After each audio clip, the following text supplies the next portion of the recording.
Les gens ne veulent pas comprendre que ce qu'on appelle un pays développé, c'est un pays pilleur, et qu'un pays non développé, c'est un pays pillé. Je veux dire, il faut vraiment voir que l'Europe s'est enrichie avec le travail de gens qui n'étaient pas payés et qui étaient menés au fouet.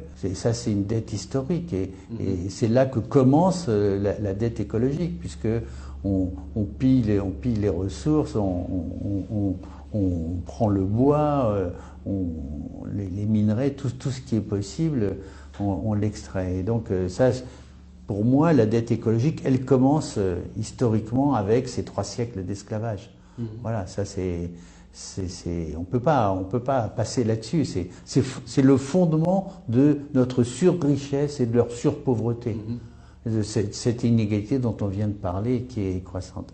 Ça, c'est vraiment la dette historique. Et ok, à cette époque-là, il n'y a pas eu d'émissions de CO2. C'est vrai. Mais sur un plan environnemental, ça a été le début de la grande casse environnementale. Ok, c'est aujourd'hui rien à voir avec ce que fait Bolsonaro en Amazonie.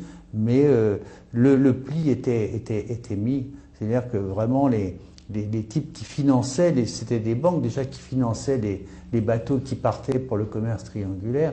Ça y est, le système était mis en place. On faisait de l'argent, on faisait beaucoup d'argent sur ce travail et cette exploitation des ressources naturelles. Parce que le capitalisme, en fait, revient à un vol. On le voit très bien avec les minerais et le pétrole, puisque ce n'est pas payé. Les ressources ne sont pas payées. Quand Total, par exemple, Total nous vend du pétrole, elle nous fait payer ses prix d'extraction, de transport, de raffinage, mais elle ne nous fait pas payer ni le prix du pétrole, parce que ce sont des cacahuètes qui sont données au peuple, ni le prix du CO2, c'est-à-dire le réchauffement climatique. Et en fait, tous les profits de ces sociétés sont basés sur le fait de ne pas prendre en charge ce qu'on appelle les externalités négatives. C'est vraiment important de comprendre que les multinationales ne réussissent à gagner du fric que parce qu'elles ne prennent pas en charge les pollutions, les pertes sociales, environnementales, climatiques, parce que tout leur profit est basé là-dessus. Donc dire, par exemple, on va faire une mine propre, comme moi j'ai entendu à Salaud, dans l'Ariège, ils veulent faire une mine de tungstène propre, ce n'est pas possible.